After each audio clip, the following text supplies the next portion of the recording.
Hello दोस्तों, तो नमस्कार। आप सभी का हमारे इस चैनल पर स्वागत है। यदि आप इस चैनल पर नए हैं तो चैनल को सब्सक्राइब कीजिए और वीडियो को लाइक कीजिए। हम लोग वैद्युत आवेश तथा क्षेत्र पढ़ रहे थे, जिसमें हम कल कूलाम के नियम और उस पर आधारित कुछ न्यूमेरिकल कर लिए थे। आज हम लोग पढ़ेंगे अध्यारोपण का सिद्धांत। देखते हैं अध्यारोपण सिद्धांत क्या होता है। हेडिंग लगाएंगे अध्यारोपण सिद्धांत।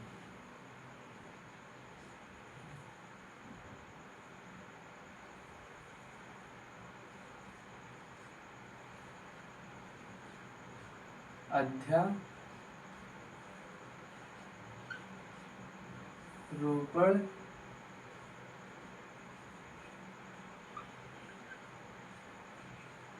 सिद्धांत। अध्यारोपण सिद्धांत ये होता क्या है? अध्यारोपण सिद्धांत होता क्या है, देखते हैं। कोई आवेशित कण होगा, मान लीजिए ये मेरा आवेशित कण है, इसे हम मान ले रहे हैं Q1। ये क्या है? मेरा आवेशित कण, इसे मान ले रहे हैं हम Q1। अब कोई अन्य आवेश रहेगा, जैसे यहाँ पर मान लीजिए हम लोग मान लिए Q2 आवेश, ये अन्य आवेश है। ये Q3 आवेश और ये Q4 आवेश और ये Q5 आवेश। ठीक, यहाँ से इसकी हो गया। ठीक, यहाँ से ये हो गया, ये हो गया, ये हो गया। तब जो ये मेरा आवेशित कण है Q1, जो Q2 इस पर कोई ना कोई बल लगाएगा, Q3 भी इस पर कोई ना कोई बल लगाएगा और Q4 भी क्यों ना कोई इस पर बल लगाएगा, Q5 भी इस पर कोई ना कोई बल लगाएगा। तो जो Q2 Q1 पर बल लगाएगा वो मेरा हो जाएगा, क्या हो जाएगा? वो मेरा F12। ठीक, और जो मेरा Q3 बल लगाएगा, ये जो Q3 बल लगा रहा है मेरे पर, तो हो जाएगा 1 3। और जो Q4 बल लगाएगा, ये Q4, वो क्या हो जाएगा? मेरा हो जाएगा F14। और जो Q5 बल लगाएगा वो हो जाएगा मेरा F15। इतना तो समझ में आएगा। कोई मेरा आवेशित कण है, उस पर अन्य आवेश जैसे Q1 Q3 Q2 Q3 Q4 Q5 द्वारा लगाए गए अलग अलग आवेशों के द्वारा अलग अन्य आवेशों के लगाए गए अलग अलग बलों के बीजगणितीय योग के बराबर होता है। देखिए फिर से कैसे। किसी आवेशित कण पर लगने वाला बल, किसी आवेशित कण पर लगने वाला बल अन्य आवेश, यहाँ पर अन्य आवेश Q2 Q3 Q4 Q5 है। अन्य आवेश द्वारा लगने आवेशित कण पर लगने वाले बल के बीजगणितीय योग के बराबर होता है। देखते हैं क्या होता है। अध्यारोपण सिद्धांत के अनुसार क्या?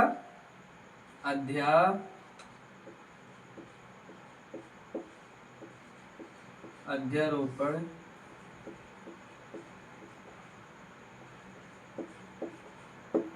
सिद्धांत के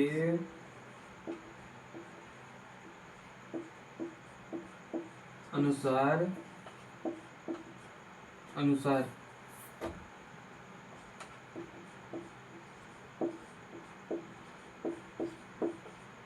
आवेशित कण पर लगने वाला बल अन्य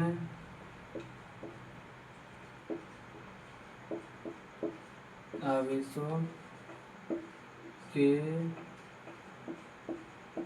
द्वारा लगाए गए अलग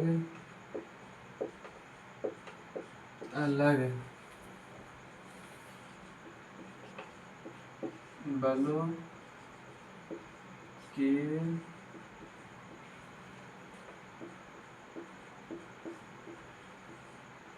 बीजगणितीय योग के बराबर होते हैं। देखिए सर, जैसे मान लीजिए हम है एक आवेशित कण है, कोई इधर से अन्य आवेश एक इधर से हो गया, एक अन्य आवेश इधर Q2 हो गया, Q3 इधर हो जाएगा और Q4 इधर हो गया, Q5 पीछे हो गया। फिर जो अन्य आवेश हैं इनके द्वारा जो हम पर है कोई ना कोई बल लगेगा। मान लीजिए एक बल इधर से लग रहा है, एक बल इधर से, जो आवेश मेरा अन्य आवेश है कोई ना कोई बल हमें लगाएगा। इसी प्रकार जैसे ये मेरा Q1 जो है आवेशित कण है और जो अन्य आवेश है Q3 Q2 Q3 Q4 Q5, ये आवेशों ने इस पर कोई ना कोई बल तो लगाएंगे। तो जो ए वाला बल लगाएगा तो ये जगह 1 है F2, और जो ए वाला बल लगाएगा ए हो जाएगा, और जे वाला बल लगाएगा ये हो जाएगा, और जे ए वाला बल लगाएगा ये हो जाएगा। इन सारे बलों को जो इस पर लगा है बल, इन सारे बलों के बीजगणितीय योग के बराबर होता है। जैसे F बराबर क्या हो जाएगा, F पहला बल क्या लगा F2 प्लस F बराबर 1 3 प्लस F बराबर 1 4 प्लस F 5। यही मेरा हो गया अध्यारोपण का सिद्धांत। क्या यही मेरा अध्यारोपण का सिद्धांत होता है।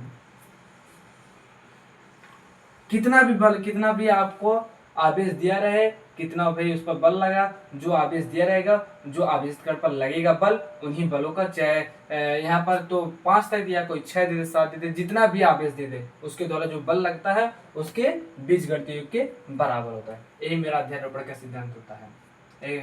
समझ में आ गया। अब इसके आगे हम लोग पढ़ेंगे क्या, आवेशों का वितरण। क्या पढ़ेंगे इसके आगे, इतना तो समझ में आ गया होगा। अब इसे हम मिटाते हैं, अब पढ़ेंगे आवेशों का वितरण। वो क्या है देखते हैं, आवेशों का वितरण क्या है।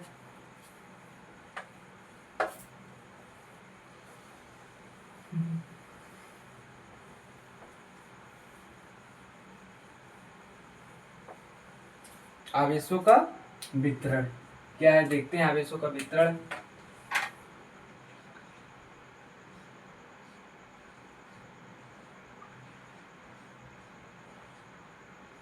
आवेशों का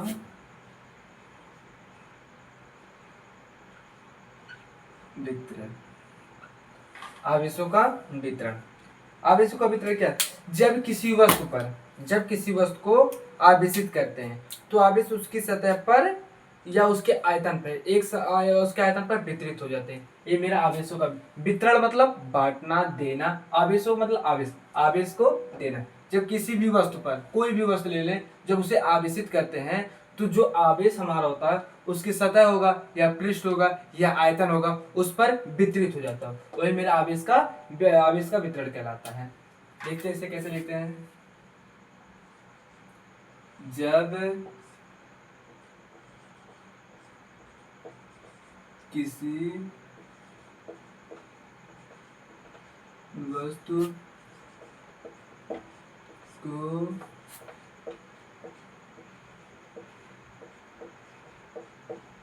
आवेशित करते हैं तो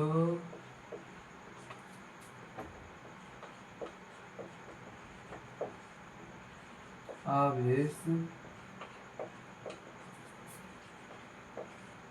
उसके सतह या आयतन पर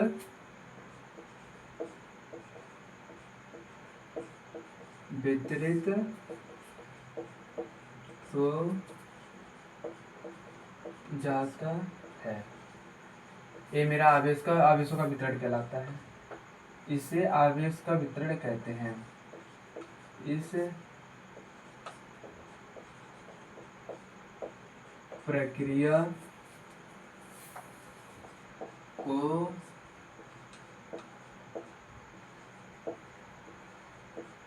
आवेश का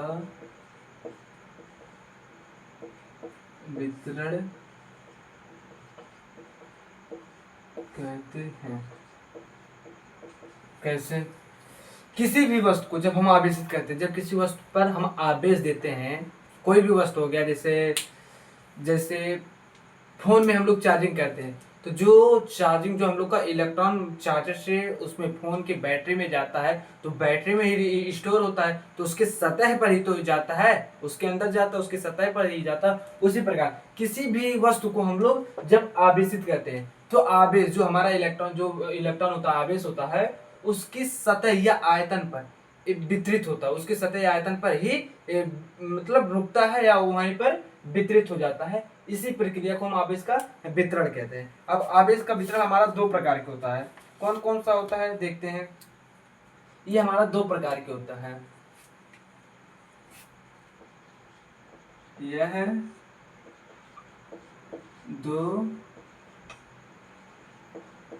प्रकार के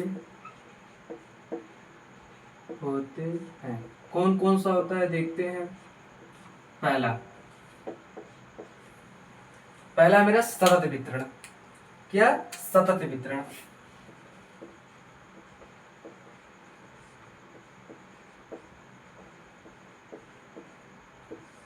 अब सतत वितरण क्या होता है, सेम इसी प्रकार है, थोड़ा सा कंसेप्ट आप लोग उसे थोड़ा सा समझने की कोशिश करेंगे। सतत वितरण को, सतत, जब हम किसी वस्तु को आवेशित करते हैं, तो आवेश उसकी सतह या उसके आयतन पर एक समान रूप से वितरित होना चाहिए, से भिन्न भिन्न नहीं, एक समान रूप से वितरित होना चाहिए। तो वहां पर हमारा क्या होता है, सतत आवेश होता है। जब किसी वस्तु को आवेशित करते हैं और आवेश एक समान रूप से वितरित होता है, तो वहां पर मेरा क्या होता है, सतत आवेश वितरण होता है। सतत आवेश वितरण। क्या? सतत आवेश वितरण होता है। ठीक है, लिखेंगे कैसे, देखते हैं कैसे लिखेंगे। जब किसी वस्तु को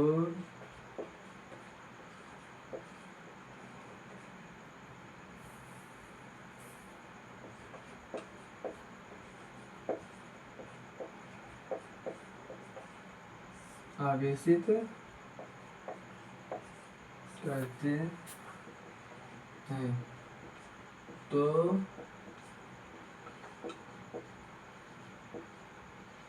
आवेश एक समान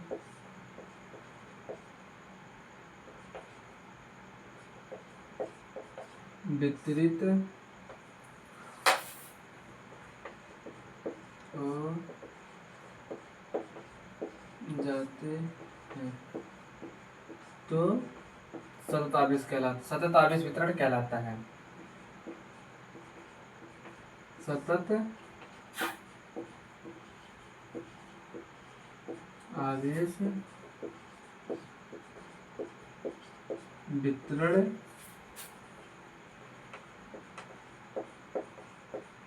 कहलाता है। ठीक, जैसे कि हम लोग एक बताते हैं, ये मेरा कोई पृष्ठ हो गया, ठीक, कोई वस्तु हो गया मेरा, ये मेरा कोई वस्तु हो गया, इस पे मेरा आवेश जो है एक समान रूप से ही वितरित हो रहा है। क्या हो रहा है, एक समान रूप से ही वितरित हो रहा है।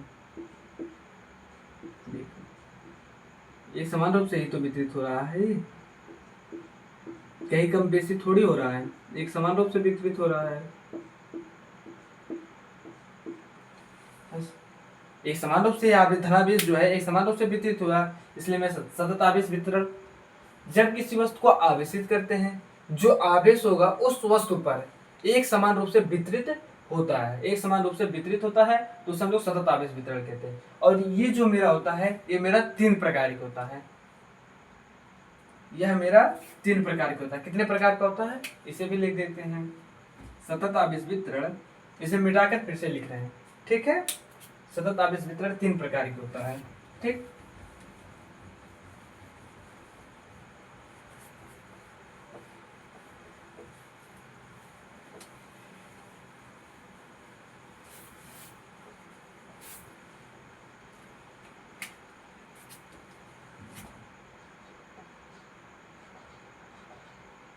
सतत आवेश वितरण तीन प्रकार के होते हैं। कौन कौन से होते हैं जो आपको हम बताएं? सतत आवेश वितरण, वही सतत आवेश वितरण हमारे कितने प्रकार के होते हैं? 3 प्रकार के होते हैं। कौन कौन होते हैं ये देख लेते हैं।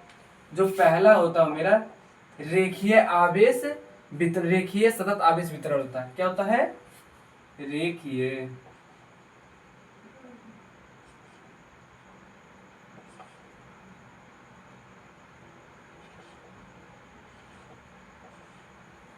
ठीक है।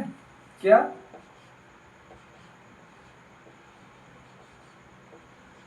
रेखीय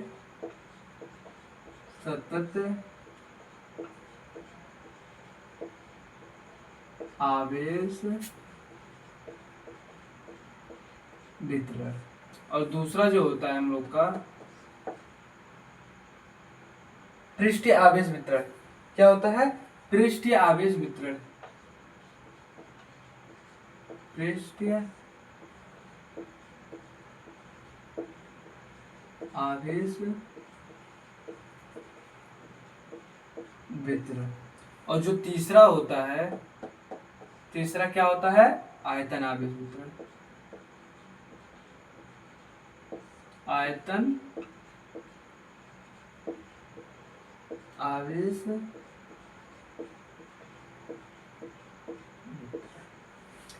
ठीक है। जो मेरा सतत आवेश वितरण होता है, सतत आवेश वितरण 3 प्रकार के होते हैं। कौन कौन सा होता है? रेखीय सतत आवेश वितरण, पृष्ठीय सतत आवेश वितरण, आयतन सतत आवेश वितरण होता है। अब मेरा पहला हेडिंग क्या रहेगा? रेखीय सतत आवेश वितरण किसे कहते हैं? ठीक है, उसकी परिभाषा क्या होता है ये भी देख लेते हैं।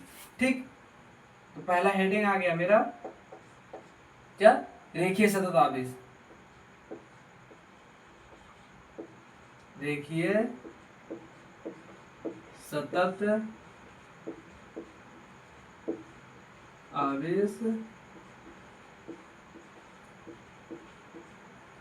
वितरण। क्या होता है रेखीय सतत आवेश वितरण? जब किसी वस्तु को आवेशित किया जाता है, क्या? जब किसी वस्तु को आवेशित किया जाता है और आवेश उसकी उस वस्तु की लंबाई के अनुदिश हो। जब किसी वस्तु को आवेशित किया जाता है और जो वस्तु हो, जिस वस्तु को हम लोग आवेशित कर रहे हैं, वह वस्तु उसकी लंबाई पर आधारित हो। कैसे? ये देखते हैं।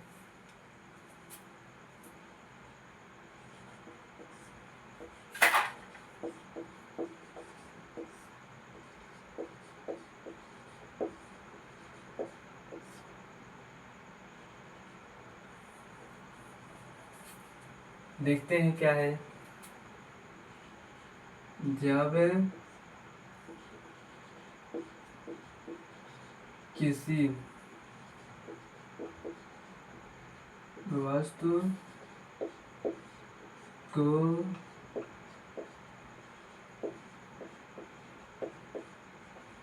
आवेशित करते हैं। क्या? जब किसी वस्तु को आवेशित करते हैं और आवेश उसकी लंबाई के अनुदिश है, क्या कहते हैं? और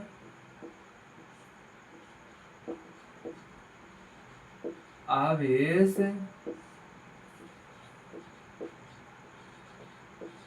उसकी लंबाई के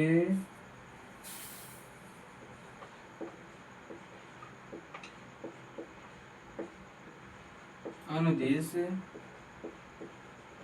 एक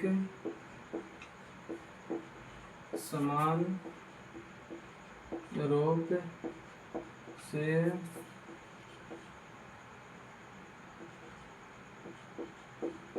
वितरित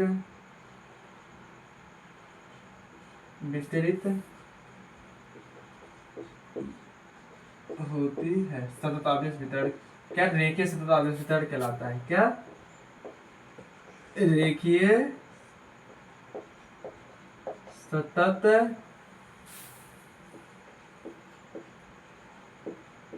आवेश वितरण कहलाता है। ये आपका अभी थ्योरी पोर्शन चल रहा है, इसके बाद आपका डेरिवेशन आएगा और न्यूमेरिकल आएगा।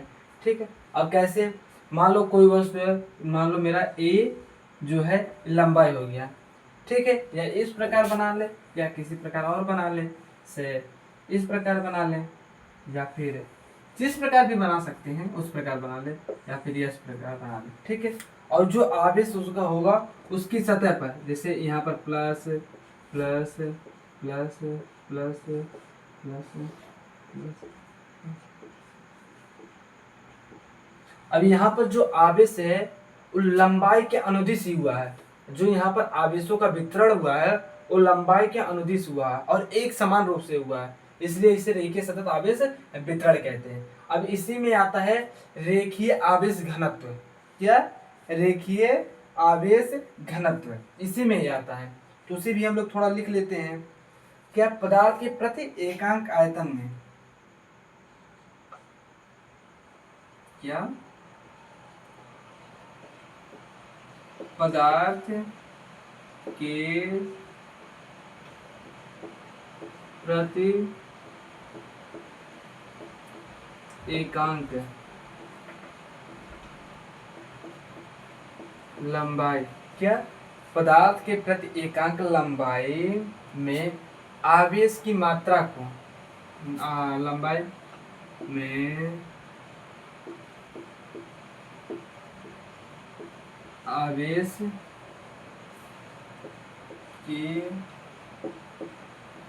मात्रा, आवेश की मात्रा को क्या कहते हैं, रेखीय आवेश घनत्व कहते हैं। क्या रेखीय आवेश घनत्व कहते हैं। इसे किसे प्रदर्शित करते हैं, लैम्डा से। इसे लैम्डा से प्रदर्शित करते, लैम्डा बराबर क्या हो जाएगा, लैम्डा बराबर हो जाएगा, ये मेरा आवेश को हम किससे डिनोट करते हैं, क्यू से, और जो मेरा हो जाएगा ये एल हो जाएगा। ये मेरा इसका फार्मूला, ये फार्मूला याद रखिएगा, आगे डेरिवेशन में काम आएगा। और इसका मात्रक क्या हो जाएगा, मात्रक, आवेश का मात्रक क्या होता है, कूलम, और लंबाई का मात्रक मीटर। ये मेरा इसका मात्रक हो जाएगा, कूलम मीटर इसका मात्रक हो जाएगा। अभी तो ये रेखीय आवेश, रेखीय सतत आवेश वितरण हो गया। अब इसके बाद क्या चलेगा, पृष्ठीय आवेश वितरण चलेगा। इतना तो समझ में आ गया होगा। अब इसे हम लोग मिटाते हैं।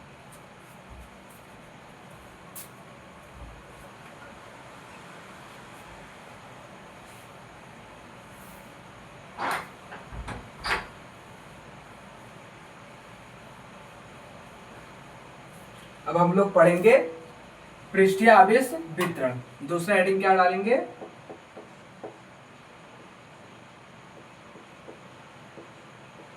पृष्ठीय आवेश वितरण। क्या पढ़ेंगे, पृष्ठीय आवेश वितरण। अब ये क्या होता है इसे भी देख लेते हैं। जब यहाँ पर हम लोग रेखीय पढ़े थे तो लंबाई के अनुदिश होगी। अब यहाँ पर पृष्ठ आ गया तो किसी भी वस्तु की पृष्ठ पर। अब कैसे इसे लिखेंगे, लिखते हैं इसे भी, जब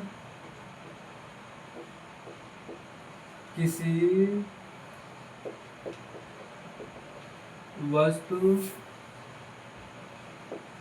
को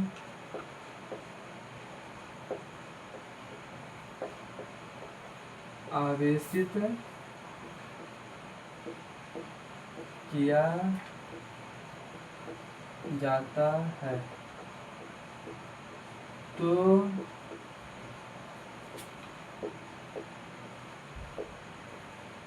आवेश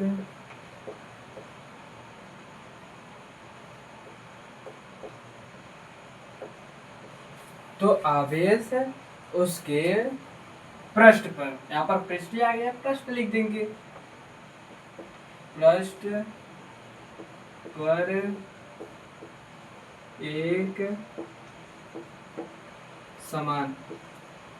एक समान रूप से एक समान रूप से वितरित होती है,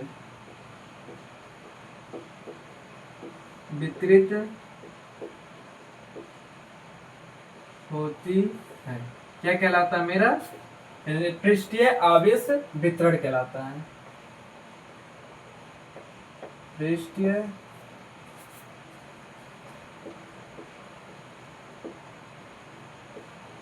आवेश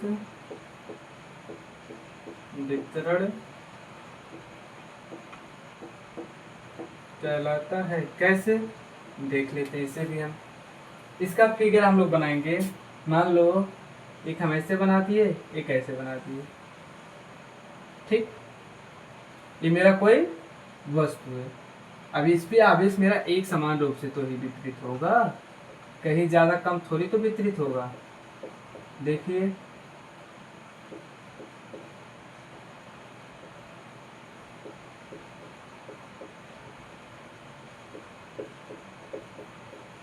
इसमें एक समान रूप से तो वितरित हुआ है। आवेश जो यहाँ पर है, इस पृष्ठ पर आवेश एक समान रूप से ही तो वितरित हुआ है, तो पृष्ठ पर ही हुआ है, तो ये हो जाएगा मेरा पृष्ठीय आवेश वितरण होगा। अब पृष्ठीय आवेश घनत्व किसे कहते हैं, ये भी थोड़ा सा देख लेते हैं।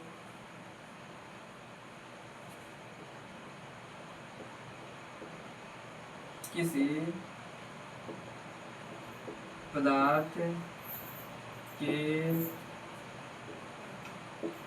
प्रति एकांक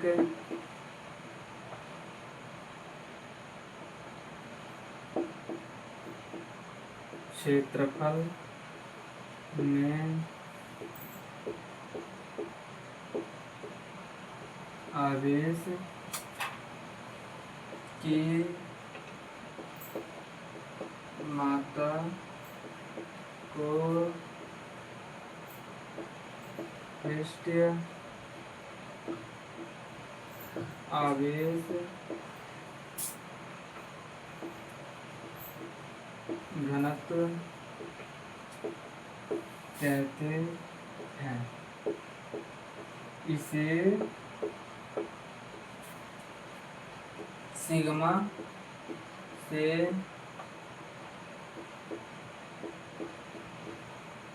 प्रदर्शित करते हैं, ठीक। इसका फार्मूला क्या होगा? सिग्मा बराबर में क्यू अपान में ए क्यों आया है? क्योंकि इस पृष्ठ का हम लोग क्षेत्रफल तो ही लेंगे, इस पृष्ठ का तो लंबाई लेंगे नहीं, लंबाई तो सिर्फ रेखा का लिया जाता है। तो इस क्षेत्र का क्या लेंगे हम लोग, इस पृष्ठ का हम लोग क्या लेंगे, क्षेत्रफल लेंगे, ठीक। ये मेरा फार्मूला हो गया। और इसका मात्रक क्या होता है ये भी देख लेते हैं। मात्रक, इसका मात्रक कूलाम का मात्रक क्या होता है, तो है आवेश का मात्रक क्या होता है, कूलाम होता है, तो सी हो गया। और जो ए का मात्रक है, ए का मात्रक क्या होता है, मीटर स्क्वायर, तो कूलाम पर मीटर स्क्वायर। पिछले में थोड़ा सा मिस्टेक हो गया हमसे, वहां पर कूलाम पर मीटर रहेगा, हम कूलाम मीटर लिख दिए हैं, कूलाम पर मीटर रहेगा। वहाँ पर थोड़ा सा आप लोग करेक्शन को सही कर लीजिएगा।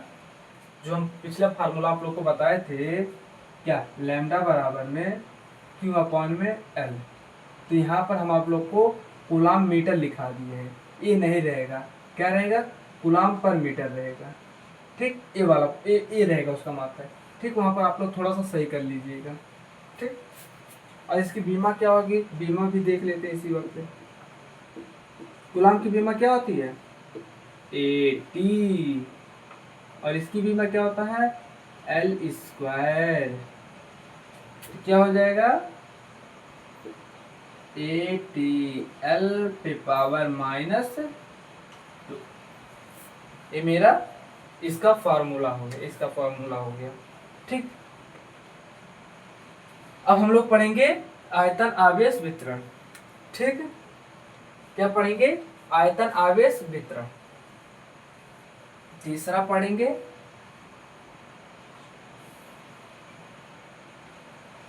हाँ क्या पढ़ेंगे आयतन आवेश वितरण। इसे भी थोड़ा सा हम लोग देख लेते हैं क्या कहता है ये भी।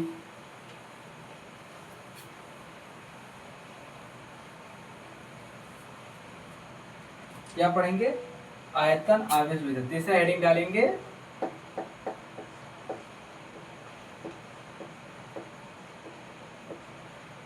आयतन आवेश वितरण। एक क्या होता है हम इसके बारे में थोड़ा। अब यहाँ पर कोई भी वस्तु होगा, जो वस्तु को हम लोग आवेशित किए हैं वो आयतन पे रहेगा, उस वस्तु के आयतन पर निर्भर करेगा। कैसे देखते हैं। जब किसी वस्तु को आवेशित किया जाता है, जब किसी वस्तु को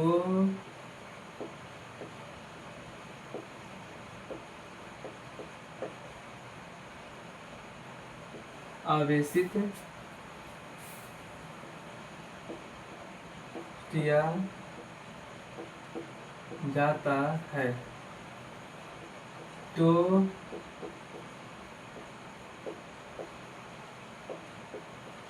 आवेश उस वस्तु के आयतन पर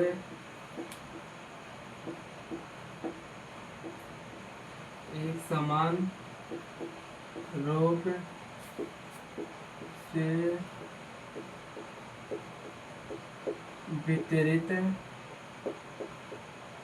होती है, वह आयतन आवेश वितरण कहलाता है। इसे भी हम फिगर के माध्यम से समझते हैं। हम लोग यहाँ पर एक घन बना ले रहे हैं। क्या कैसे बनता है घन, ऐसे बनता है घन। ठीक, इसे में हम लोग एक घन बना ले रहे हैं। आप लोग तो बनाए होंगे घन, एक बार हम भी बना दे रहे हैं भाई। ये हो गया मेरा घन। ठीक, अब इस पे जो है आवेश एक समान रूप से वितरित हो जाएगा। जैसे यहाँ पर आवेश हम वितरित कर रहे हैं, जैसे इस पृष्ठ पर आवेश एक समान रूप से, यहाँ पर भी एक समान रूप से वितरित हो जाएगा। ठीक, यहाँ पर भी एक समान रूप से हम वितरित कर दे रहे हैं।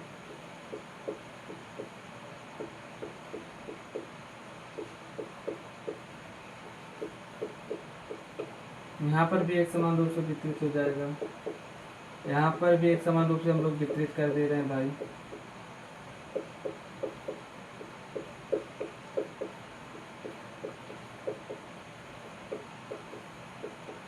ये हम लोग आवेश को एक समान रूप से वितरित कर दिए। तो क्या बोला गया, जब किसी वस्तु को आवेश वस्तु को हम आवेशित करते हैं तो आवेश उस वस्तु के, तो आवेश जो वस्तु है उसके आयतन पे इसके आयतन एक समान रूप से वितरित है, इसे हम लोग आयतन आवेश वितरण कहते हैं। अब हम लोग कहते हैं आयतन आवेश घनत्व किसे कहते हैं, थोड़ा उसके बारे में लिख लेते हैं। किसी वस्तु के प्रति एकांक आयतन में, क्या किसी वस्तु के प्रति एकांक आयतन में आवेश के मात्रा को क्या कहते हैं? आयतन आवेश घनत्व कहते हैं। आयतन आवेश घनत्व कहते हैं। इसे किससे प्रदर्शित करते हैं? इसे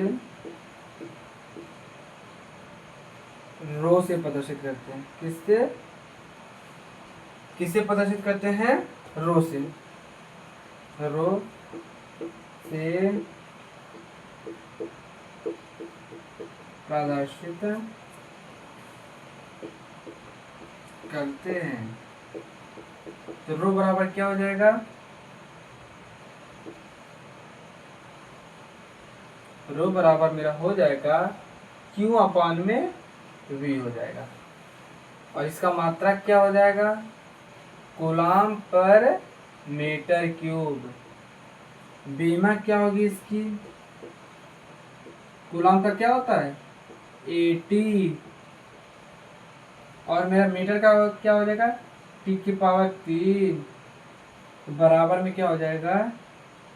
80 एल होगा यार, लंबाई होता है ना, मीटर का लंबाई होता है।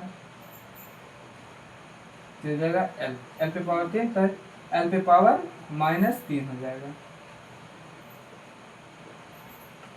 ये मेरा सतत आवेश वितरण की परिभाषा और सतत आवेश वितरण के प्रकार खत्म हो गया। अब हम लोग पढ़ेंगे असतत आवेश वितरण। असतत आवेश वितरण क्या होता है? इतना तो समझ में आ गया होगा। एक बार इसे फिर पुनः रिवीजन कर दें। किसी वस्तु के, कोई भी वस्तु दिया रहेगा, उसके एकांक आयतन में जो एक एकांक आयतन होगा उसमें जो आवेशों की मात्रा होगी उसे हम लोग आवेश घनत्व कहते हैं। इसे हम लोग रो से प्रदर्शित करते हैं, Q अपान में भी। यहाँ से भी बना सकते हैं। किसी भी वस्तु के प्रति एकांक V का मान 1 रख देंगे। V का मान 1 आयतन रख देंगे तो किसी वस्तु के प्रति एकांक आयतन में उपस्थित आवेशों की संख्या को हम लोग क्या कहते हैं? आयतन आवेश घनत्व कहते हैं। इसका मात्रक हमारा कूलम पर मीटर क्यूब होता है और इसका AT एल पे पावर -3 इसका बीमा होती है। ठीक, अब हम लोग क्या पढ़ेंगे?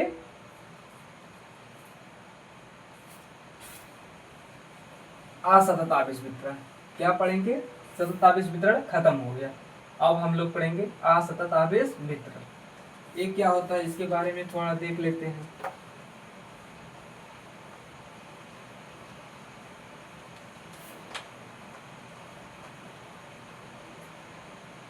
क्या पढ़ेंगे? असतत आवेश वितरण। हेडिंग डालेंगे असतत आवेश वितरण। इसमें बस उसी के थोड़ा सा जो हम लोग सतत आवेश वितरण पढ़े थे, एक समान रूप से वितरित होता था, यहाँ पर एक समान रूप से वितरित नहीं होगा। ये मेरा असतत आवेश वितरण कहलाता है। इसे थोड़ा सा लिख देते हैं। कैसे लिखेंगे हम लोग? जब किसी वस्तु को जब किसी वस्तु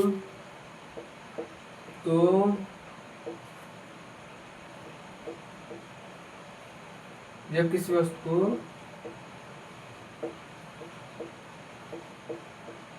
आवेशित करते हैं तो आवेश एक समान रूप से वितरित नहीं होती है। तो आवेश जब किसी वस्तु को आवेशित करते हैं तो आवेश एक समान रूप से वितरित नहीं होती है। आवेश एक समान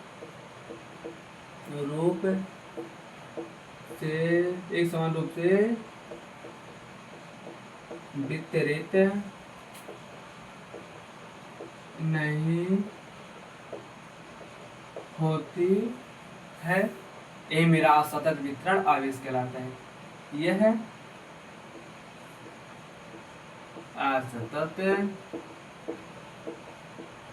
असतत आवेश वितरण कहलाता है।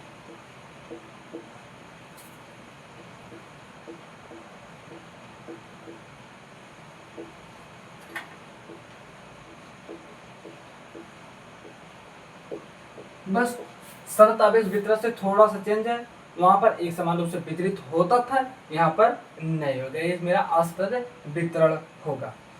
तो इसके आगे हम लोग कल कंटिन्यू करेंगे। हम उम्मीद करते हैं आपको यह समझ में आया होगा। यदि आपको हमारा वीडियो पसंद आए तो वीडियो को लाइक कीजिएगा, और आप इस चैनल पर नए हैं तो चैनल को प्लीज़ सब्सक्राइब कीजिएगा। धन्यवाद।